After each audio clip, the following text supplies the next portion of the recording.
This is VSiN, the sports betting network. Follow the money. That's what I always say. You always follow the money. Yeah. This is Follow the Money with Mitch Moss and Paulie Howard on VSiN. Here we go. Welcome in. Follow the Money on VSiN, the sports betting network. Mitch Moss, Paulie Howard. We're live in downtown Vegas. Circa Resort and Casino is your spot. A fun 3-hour program lined up today. Tons of day baseball. 3 games about to start with their first pitch coming up in the next 5 to 10 minutes. A busy NBA card tonight with some serious seeding implications.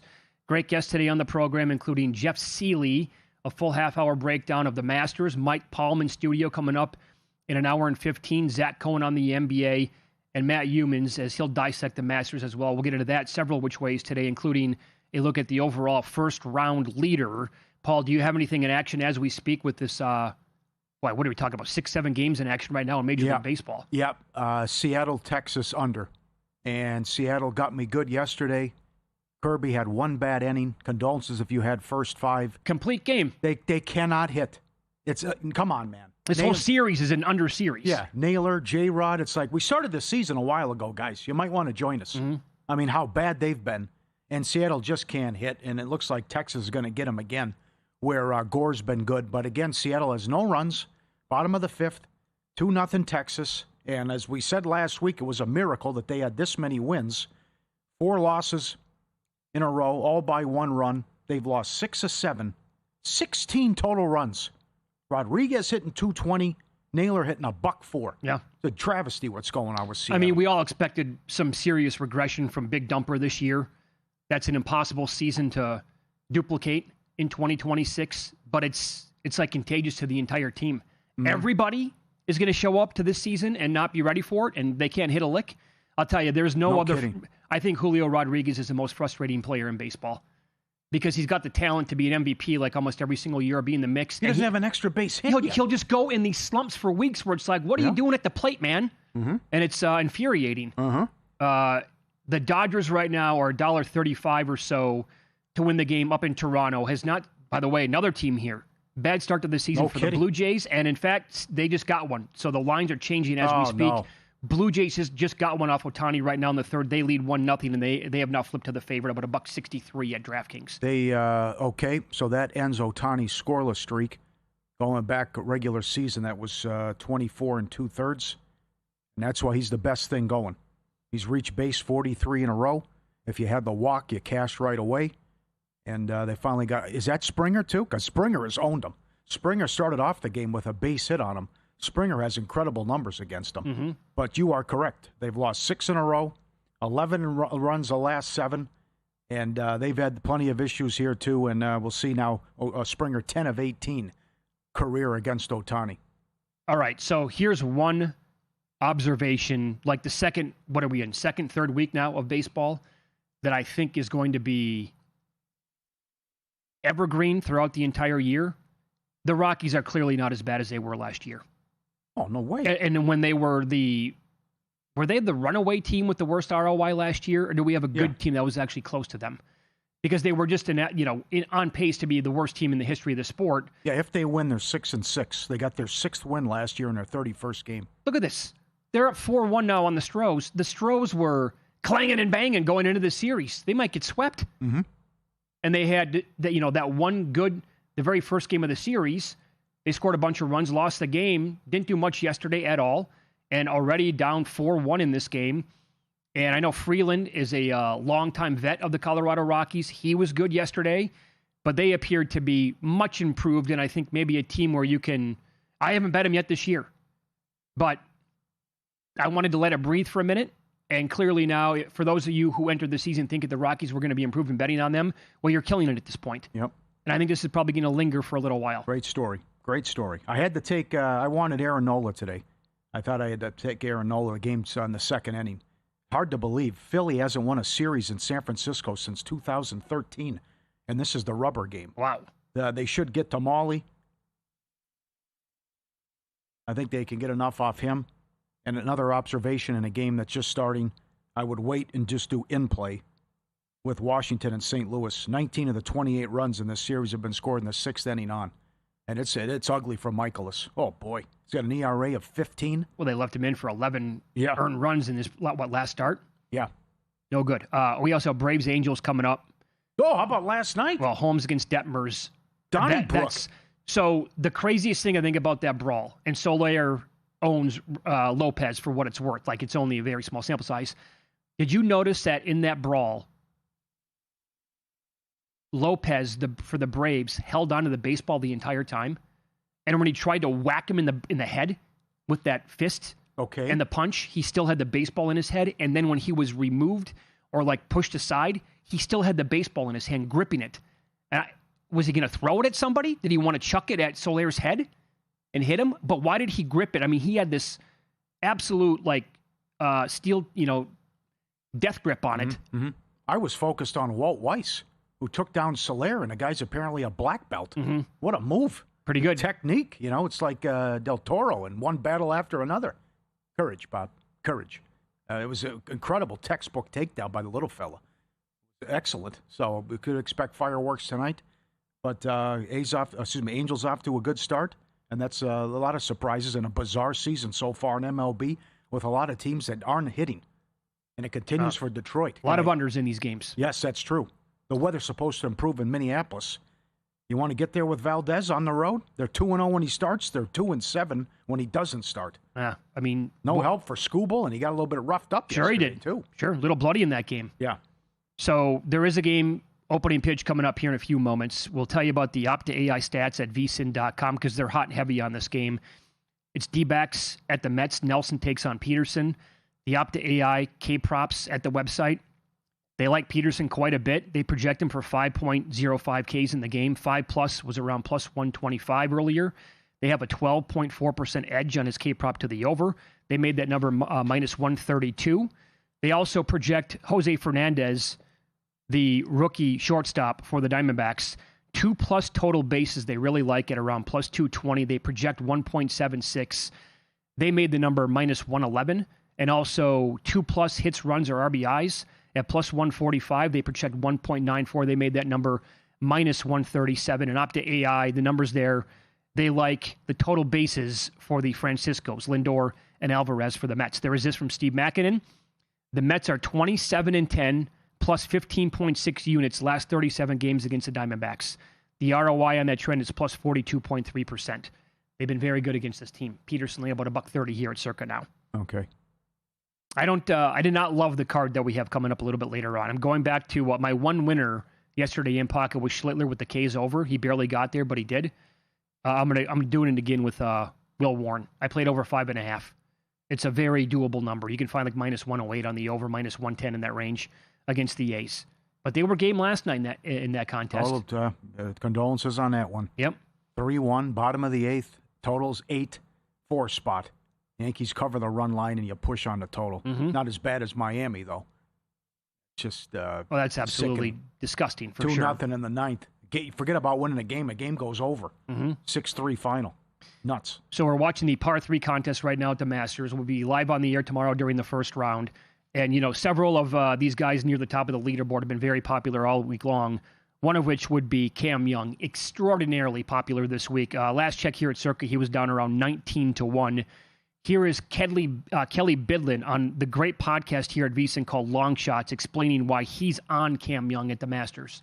Only other bet that I made this week outright so far, Cameron Young, I'm in there with you, Wes. I saw a 28 at the very beginning of the week, jumped on that immediately. I thought he was going to be kind of where he's priced at now, like 20 to 22-ish, and I didn't know if that was going to box me out. When I saw a 28, I thought that was good to jump in. And look, I think anything mid-20s is a good bet on Cameron Young. I think he's really one of the guys, him and Fitzpatrick, that I was the most interested in getting involved with this week heading into this tournament. Last 24 rounds, 3rd tee to green, 3rd off the tee, 8th on approach. The scrambling and putting numbers are good. We know the putter can get hot with him. 10th in bogey avoidance. He's one of the longer guys on the tour. Masters results, played here 4 times. 2 missed cuts, 2 top 10s, right? He's proven he can do it. He's proven he can miss the cut here. So might be a fun ride with Cameron Young this week. Outright top 5, top 10, top 20 on him for me. Kelly Bidlin, full ladder there. And there's also this. We're getting very active with VSiN Live on Instagram. some of the winning trends that they put up. 13 of the last, and Wes talked about this as well yesterday on the show, 13 of the last 14 Masters winners ranked 16th or better in the official world golf rankings, and 13 of the last 14 Masters winners had at least 2 top 15 finishes in their 3 events leading up to the tournament. 16 of the last 17 ranked top 50 or better for driving distance in the year before their wins. And Xander Schauffele at around plus 1750. Cam Young, the guy that Kelly Bidlin just talked about, 22-1 in that range, depending on where he's at right now, fit the bill there. The only 2 guys. Oh, Bears number 1 in money and tickets at the Westgate. And at MGM, Scheffler's out to 6-1. And they said DeChambeau's a fan favorite. And people are taking Koepka 37-1. Oh, boy. Yes. Good luck with that. What was the first thing that you said there? Oh, Bear at the Westgate. Number 1 in ticket count and money. Can you get on him after another Sunday collapse like this past weekend? No. Nope. Played here twice, in the mix both times. Finished second a couple years ago. Was right there last year and then fell apart. He's got all the talent in the world, but there's something about this guy on Sundays that, and we'll ask, we're going to have Jeff Seeley that. He knows this firsthand. He was on Aubert this past week at Valero, and it was looking great for the first couple of rounds. And then what happened on Sunday? Bye. So those are great numbers, strong numbers. And even furthermore, the last 7 winners, rankings, they were ranked 6th, 1st, 14th, 1st, 3rd, 1st, and 2nd. And certainly Rahm's getting a lot of love, too. He's been awesome. All right, we have runs of 11 straight and 16-4 in the NHL, and you're probably still asking yourself, what the hell happened last night? As am I. We got everything we wanted, but this, and win-lose next.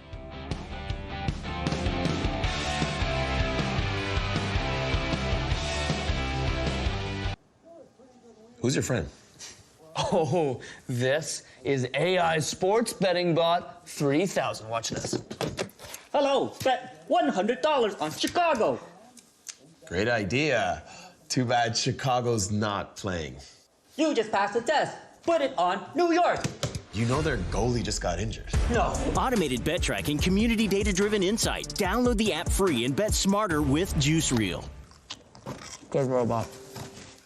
This is VSiN, a network of sports betting analysts, writers, hosts, and handicappers, all here to help you become a more confident bettor. We broadcast live every day from Las Vegas, the sports betting capital of the world, and from studios across the country, giving you insight from every angle of the action. Take VSiN with you wherever you go with the VSiN Watch app, or catch us on streaming platforms and regional sports networks. You can also listen live on SiriusXM channel 158 and on radio stations nationwide. Check out VSiN.com as well for betting tools, exclusive betting splits, AI-powered player prop projections from Opta, pro picks for every game, plus in-depth betting guides and articles built to give you an edge. From sharp betting analysis and daily best bets to insider interviews and expert breakdowns, VSiN is your trusted source for everything happening in the world of sports betting. See everything we have to offer at VSiN.com and become part of the Sports Betting Network. Hey everybody, Dave Ross here from VSiN by the Books. Join me and Jensen Lewis tomorrow on Thursday, a tradition unlike any other. Yes, the first round of the Masters is upon us. We're going to have Greg Peterson recap our Major League Baseball slate, and the maestro Mike Palm live from the mothership at Circa Las Vegas. We're going to talk all things NBA, NHL, and of course, the Masters. It's VSiN by the Books, Thursday, 7 to 10 a.m. Eastern on VSiN, the Sports Betting Network.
Win Some, Lose Some is sponsored by the Sharp Plays.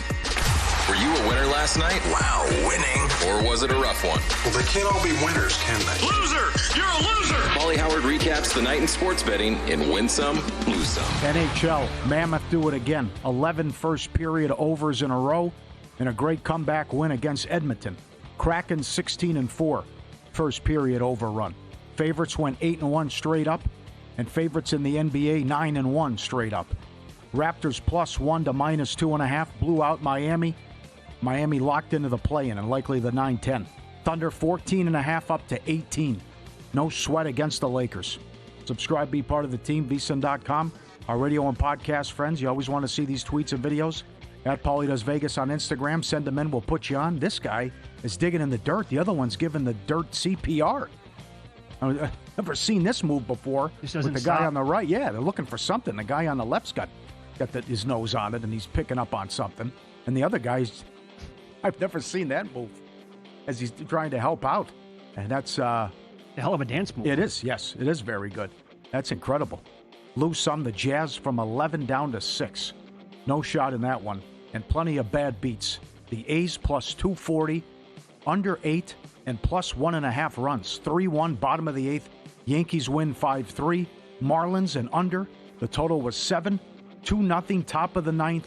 2 outs. Sandy kind of upset after the game. He had a good quote. I've earned the right where you should come out and ask me, am I okay? Can I continue? Yeah, he said basically, maybe you ask me how I'm feeling next time. Yeah. They take him out. The bullpen implodes. It goes to extra innings. 6-3 Reds. Then it was a wild pitch with 2 outs. They didn't even, they handed it to him. And Mariners first 5, 2-0, bottom of the 5th. Texas gets 3, and that holds up, and they win 3-2. Baseball every day. NBA, NHL playoffs coming soon. Sharp Plays covers it all. They've been winning for 15 straight years. Logs posted publicly, sharpplays.com. Mr. Poison tweets every day. When they move, the books take notice. Advanced AI, trusted insider intel. They find the value before the numbers shift. Respected, watched, and feared. Start winning with them. Jeff and the crew been with us since day one. Sharpplays.com. Give them a follow. Alerts directly from the pros. Sharp Plays. I lost a good 3 bets last night with Cooper Flake props. Apologies if anybody tailed me, but the entire world was on him because he moved up to like 28.5 points. Yeah, right. They're very popular. At 13 in the first quarter, right? Yeah, 25.5 in pocket. Okay. He had 25 shots in the game, Paul. Yes. And he had 25 points with 11 minutes to go in the fourth quarter. And that was it. He only took 2 more shots and never scored again. So all of those bets over 25.5, loser. The 30-plus, obviously, a loser because of that. And he was also pulled out of the game. It was a weird game. They were down 17-0. They came back and tied the game up eventually. Then he's yanked out of the game. He stayed under the points, rebounds, and assists. And now, guess what? They have to run it right back again tonight. Yes. And take on the Phoenix Suns. And Joe Osborne, our good buddy, had a tweet about this earlier today. It was spot on. The Mavericks on a back-to-back recently. Have you seen this? This is great. A 24-point loss to the Bucks. 18-point loss to the Pelicans. Think about these teams. 33-point loss to the Cavs, 20 to the Celtics, and 19-point loss to the Grizzlies. As Osborne tweeted, quote, they're using the back-to-back as an excuse to take their foot off the gas, a.k.a. tanking. End of quote. And guess what? His points prop again, getting bet like everybody knows the result. Yep. Because it was 24.5, 25.5, and that's, I think, long gone now. Well, the shots will be there. Yeah, he's up to $3 now to win Rookie of the Year. Yeah, he went up even more. He only had 25. And Tim Bontemps had a good line on the Hoop Collective podcast that he says that most voters thought it was going to be Kahn and Kahn should win the award, but maybe people haven't been, quote, paying attention that closely, and then they know how good of a player he's going to be, that they see what he's done the last week and they might change their mind. But still, to go up to $3 is nuts that he has 25 points and plus money to get to 30 tonight.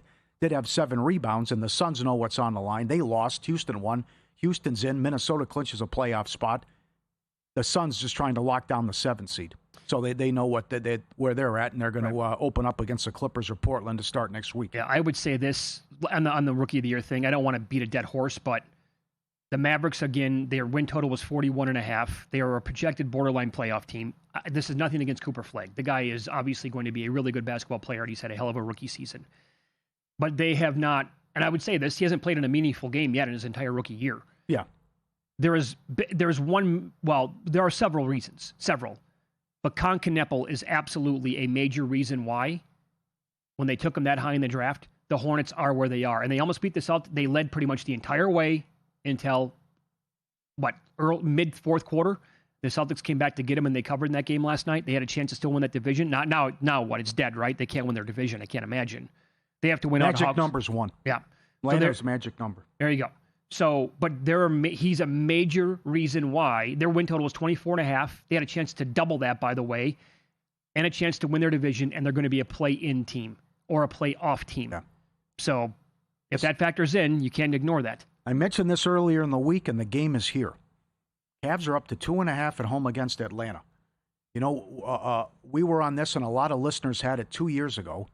And that was the Cavs to win the division. They were up 15 in the fourth quarter.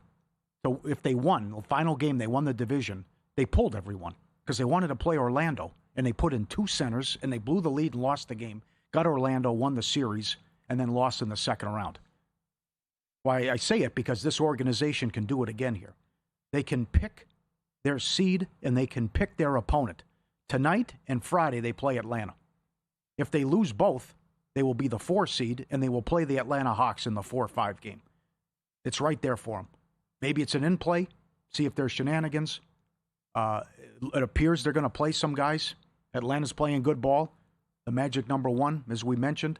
But it wouldn't be the worst thing if they played Toronto, but they don't want to see Boston. And they're right there behind the Knicks. Knicks have the tiebreaker, and the Knicks have a tough schedule to close out. So I would think Cleveland loses tonight.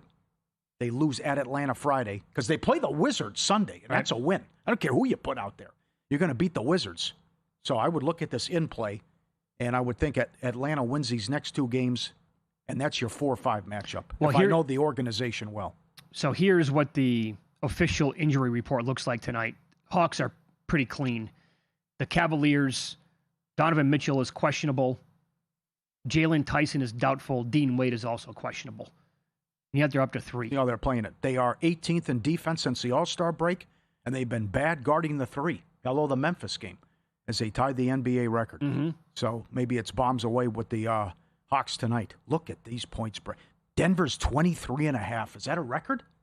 No, because the Thunder were just 24.5. Oh, they got to 24. I think they touched 25 actually against the Jazz. Yeah, and they covered the game. Okay, and Memphis is playing guys out there on 10-day contracts and what they're doing. And that total in the game against Denver, by the way, is already, it was like it's 247 now. So I would think it goes over too. And Makinen's got the goods on that.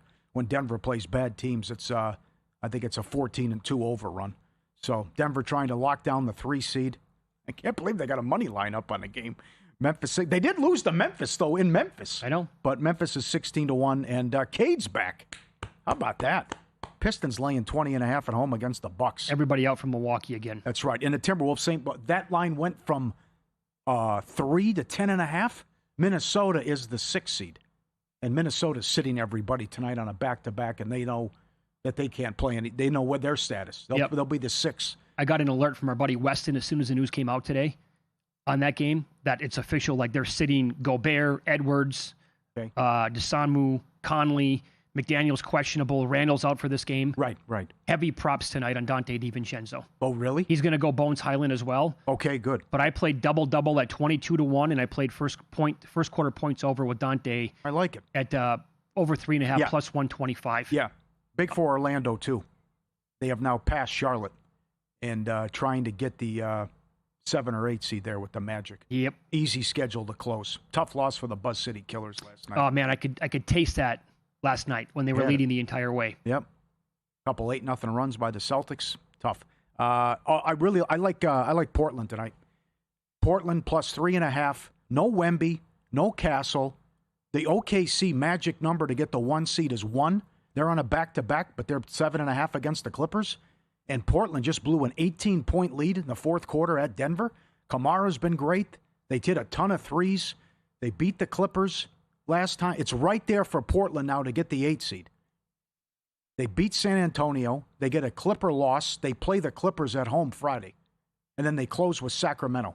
So I think I don't think the Spurs are going to care tonight. Now, they have so much talent. They're so good that maybe they can win. But I like how Portland's playing, and they've been great from three. And I think Portland's going to win the game outright tonight. Yeah, there's also this Shaedon Sharpe upgraded to doubtful. So he might not go tonight, but that's something to keep in mind their final couple of games because he's a key guy that was averaging 20 points per game. Is Wemby going to do this? Is he going to play one more game where he has 20 minutes logged so he can qualify? So that would take him out of Defensive Player of the Year? If he doesn't meet that criteria, he's out. He can't win. Then it's going to be probably Chet to win. He's got to play 20 minutes in one of the two last games. Yep. Right, only 2 left. Maybe they'll just save him for one of them to say, there we go. All right, mandatory Masters up next with Jeff Seeley. We'll get his keys to cashing tickets this weekend and rules he lives by for approaching this specific event next here on VSiN.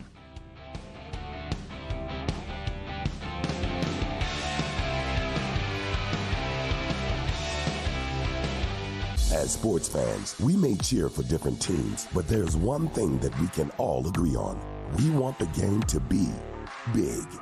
And with 3 levels, 30 cabanas, a 143-foot screen, 6 clean pools, and endless cold drinks, it doesn't get any bigger or any better than Stadium Swim in Las Vegas. All sports, all seasons. It's more than a pool deck. Stadium Swim. It's the only thing like it in the world. Elevate your sports betting game with VSiN's exclusive betting splits. Stay ahead with real-time market trends and track bet percentages on any matchup. Then uncover the edge by comparing them to the amount of bets placed to find out where the sharp money is headed. Upgrade to VSiN Pro to access betting splits, live odds, line moves, power ratings, and in-depth game analysis. Go to VSiN.com/pro to join VSiN, the sports betting network.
This is VSiN, the sports betting network.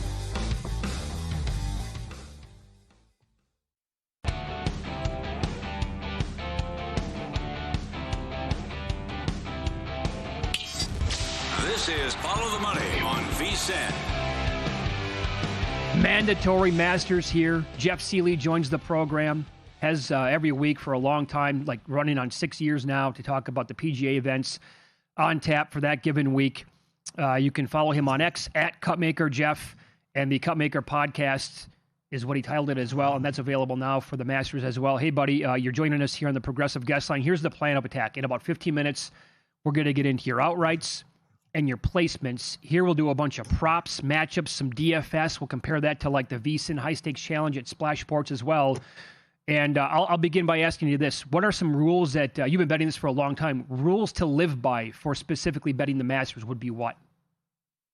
Yeah, and we'll talk about this when we talk about the outrights, guys. I mean, I think there's only so many people that can win, right? I think Koepka said it best when talking about majors, and the Masters is certainly one of those in general, is there's so much dead money or just dead players in the field that have no chance to win. I think that's really unique, and it's a long enough course and tough enough track that course history matters, experience matters. And while there are some debutants who play well, obviously Oberg's succeeded the first two times he's been here, he hasn't won, and so you can really limit it to who's going to win to 10 to 15 guys, and it's actually one of the props we'll talk about here in a bit is, I think, probably my favorite prop, because there's only so many people that can win. And so it's not like a U.S. Open or a PGA Championship where I think it's a lot more wide open. If you can hit the ball a long way into these U.S. Opens, you can compete. Mm-hmm. But this requires a lot more course knowledge, history, experience, and there's only 10 to 15 guys that could realistically win it. You are heavy into DFS as well, with golf every week, and specifically the Masters as well. What would you explain? How could you explain the difference between attacking DFS this week and playing outrights? I think the biggest thing is looking at and understanding ownership and understanding who's going to be popular in DFS and how you build your roster construction versus the betting markets. And so, if I were to look at a couple of guys, let's just take Jon Rahm, for example. I mean, Jon Rahm's on my betting card, but you could argue that Jon Rahm maybe would not be a great DFS play, because he's very likely to be the highest guy owned in that Scottie Scheffler, Rory McIlroy, Bryson DeChambeau range.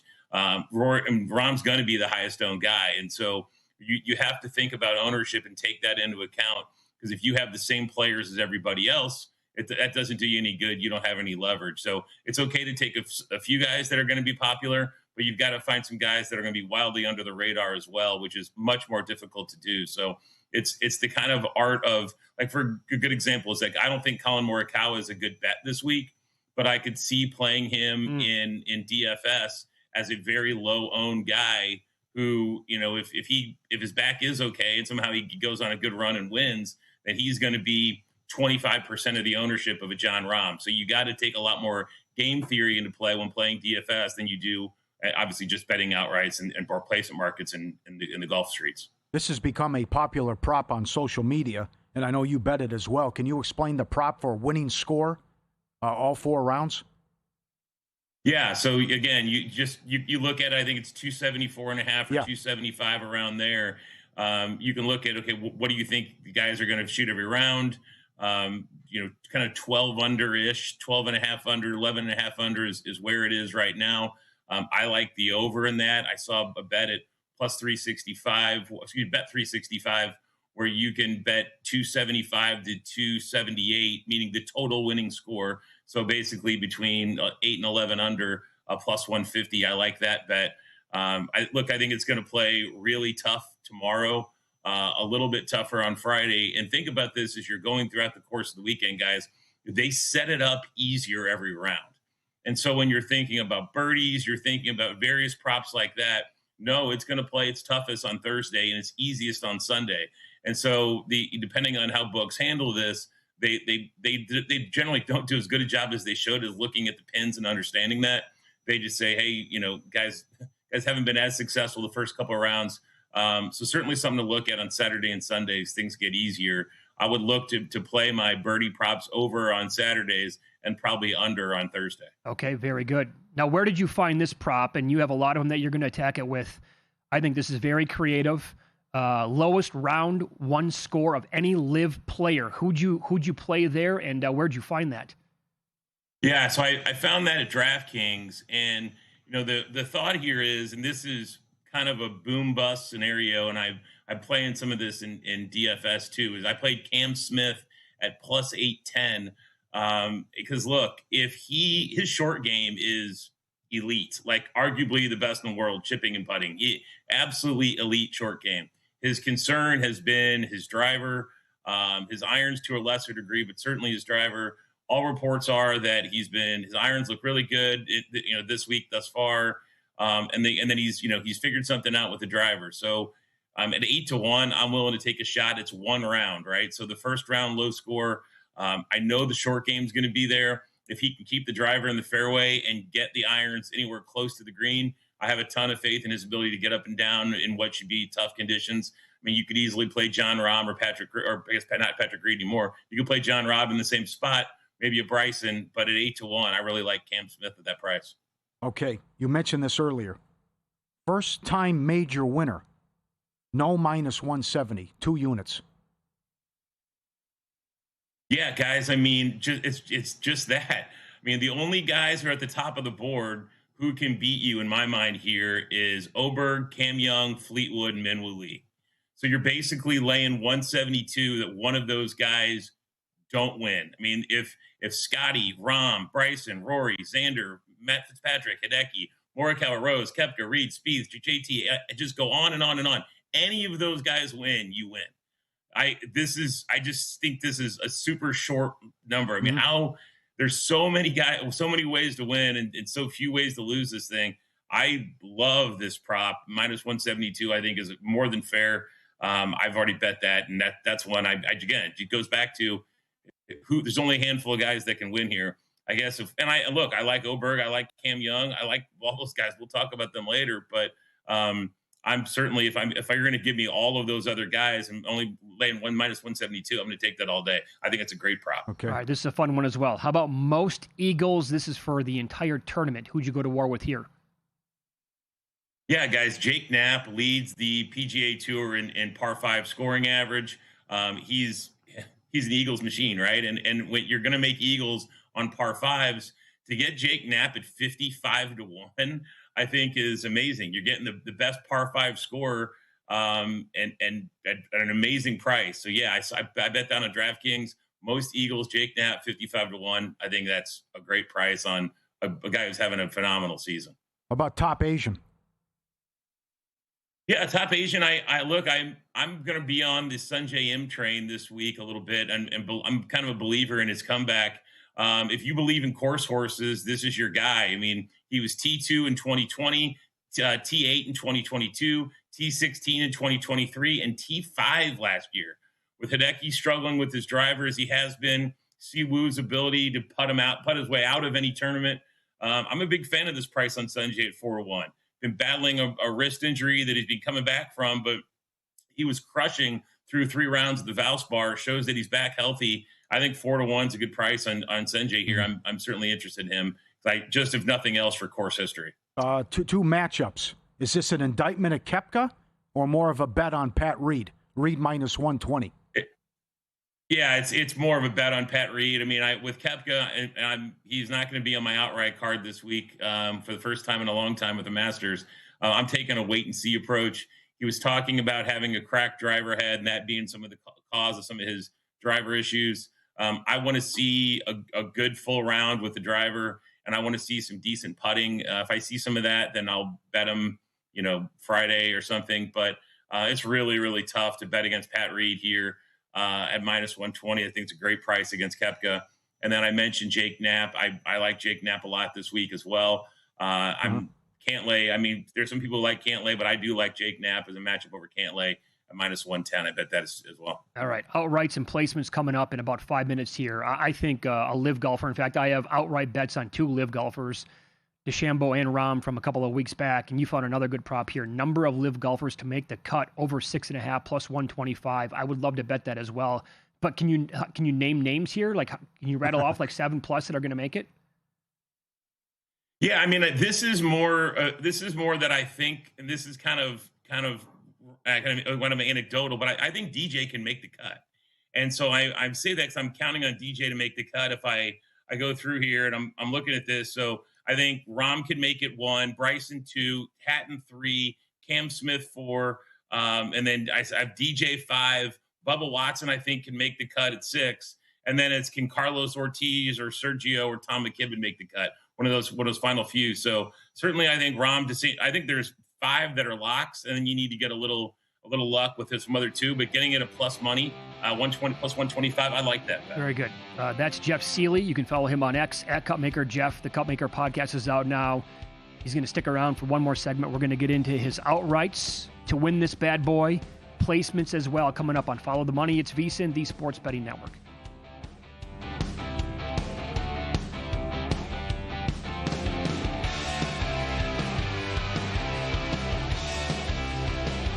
VSiN's player prop projection tool is now available for the NBA. Get projections for points, assists, rebounds, and more powered by Opta AI. On VSiN.com/NBA props, we line up our projections against the latest DraftKings odds so you can quickly spot mismatches and find value before the market adjusts. The NBA player prop projections tool is available exclusively to VSiN Pro subscribers. Check it out now at VSiN.com/NBA props and join us on the Sports Betting Network. Your favorite VSiN shows and personalities are now available to download as podcasts. Catch every hour of our live broadcast with VSiN Best Bets, or find your go-to show and download it directly. Get instant reactions to last night's games, sharp analysis on today's biggest matchups, and everything in between. Whether you're commuting, working out, or just catching up, VSiN lets you take the action with you wherever and whenever you want. Search VSiN on your favorite podcast platform and get in on the action with VSiN, the Sports Betting Network.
This is Follow the Money on VSiN. We continue. First round of the Masters set for tomorrow. Jeff Seeley on the Progressive Guest Line. Follow him on X at Cupmaker Jeff, and his podcast called the Cupmaker Podcast is out. Now, you referenced this in the first segment, Jeff, and you said, look, there's only a certain amount of guys that can win this event. You know that it's probably down to like 8, 10, 12 guys, 15, whatever, that can win the whole thing. So how did you set that up by attacking the betting board from the top? Yeah, I mean, honestly, guys, like when you look at pricing between Rahm and Fleetwood, there are 6 guys between 12 and 24 to 1. And you can make a case for all 6 of them. So, you know, it's just a matter of picking out who you like the best. For me, I like Jon Rahm. You can find him still at 12 to 1, and he's going to be picking up steam as the week progresses. But there's a really strong case here. I mean, he performs well on Live every single week, and at his best, as we all know, he was the number 1 player in the world. He's 31 years old. He's in a prime, and he's in great position to take advantage of a time when Scotty's not playing his best golf right now. So I think if Jon Rahm's going to win one, now is as good a time as any. Another guy I love who's been in position twice now at the Masters is Ludwig Åberg. His top 10 is probably my favorite bet of any Masters bets, and I think he'll put himself in a position to be in the discussion on Sunday again. The question is, can he finish without blowing up like he has recently, seemingly about every week? That remains to be seen, but we know he can put himself in a good spot.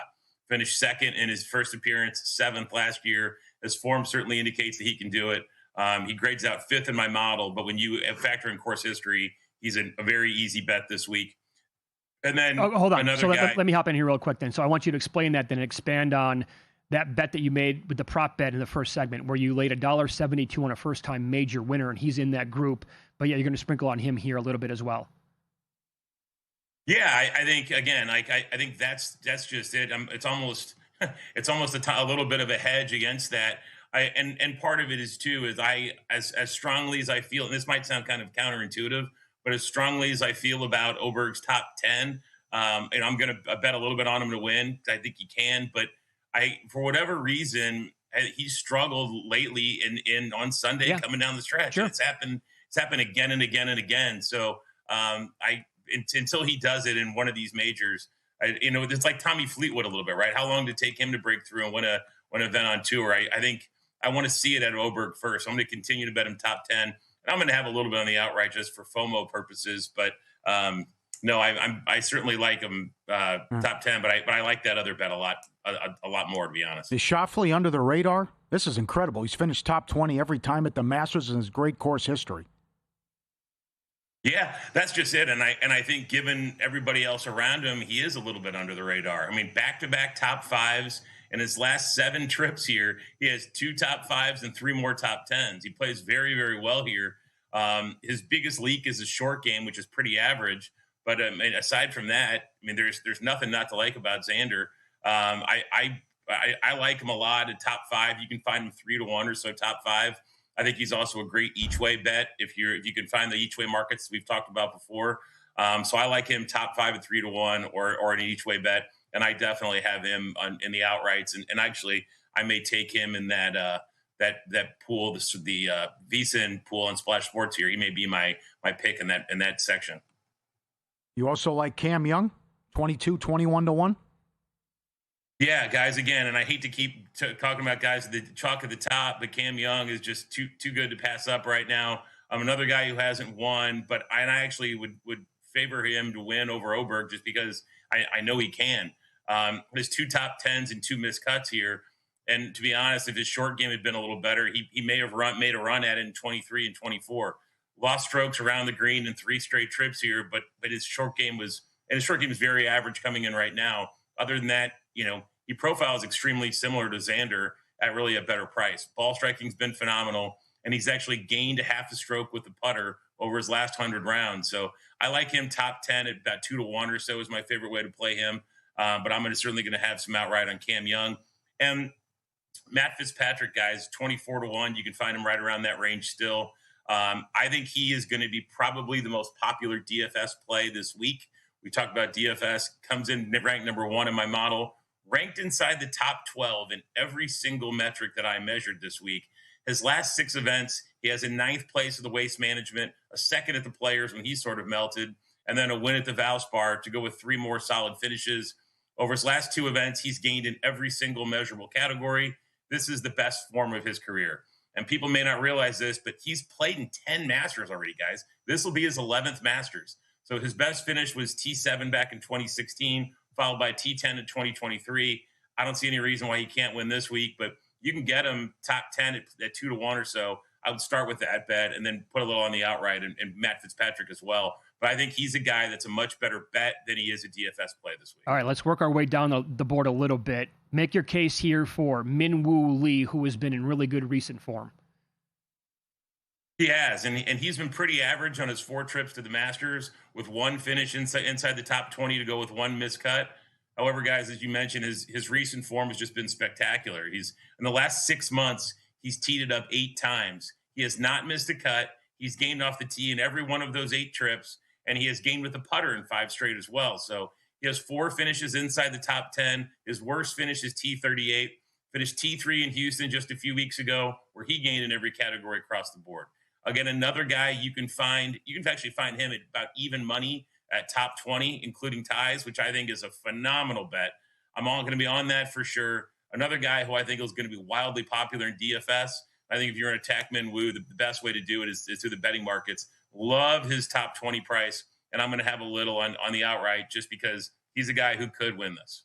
You are taking 1 bomb this week. Which golfer is that? Yeah, guys, anything over 50-1, I'm going to consider a bomb, and relatively speaking, this would be that. And Akshay Bhatia, I believe, is going to win a Masters at some point.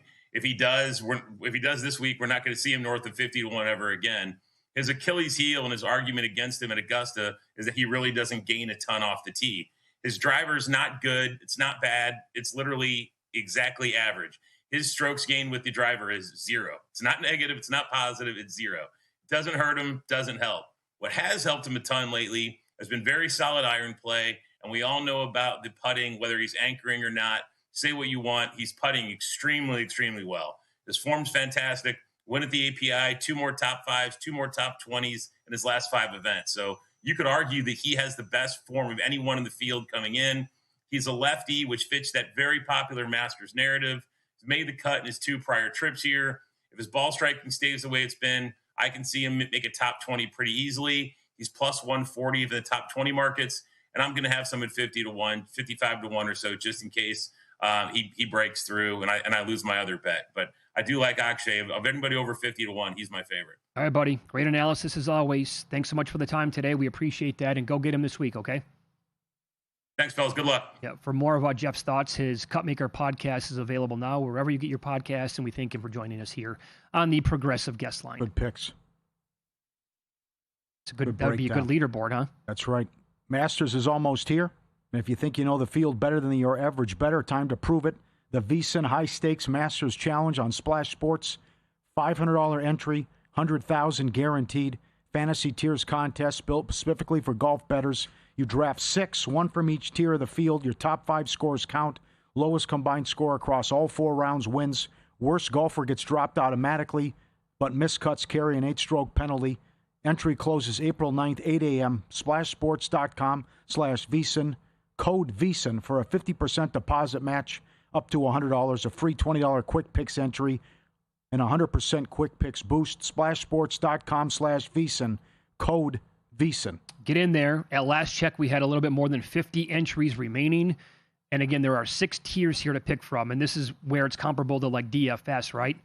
Again, tier 1, loaded with your big boys. And we talked about this yesterday. I think I changed my tune because I said DeChambeau would probably be my guy wanting to avoid Scheffler or Rahm. I also think DeChambeau is going to be too popular now. Very popular. The guy that you just asked Jeff about maybe being under the radar, how about Xander? Yep.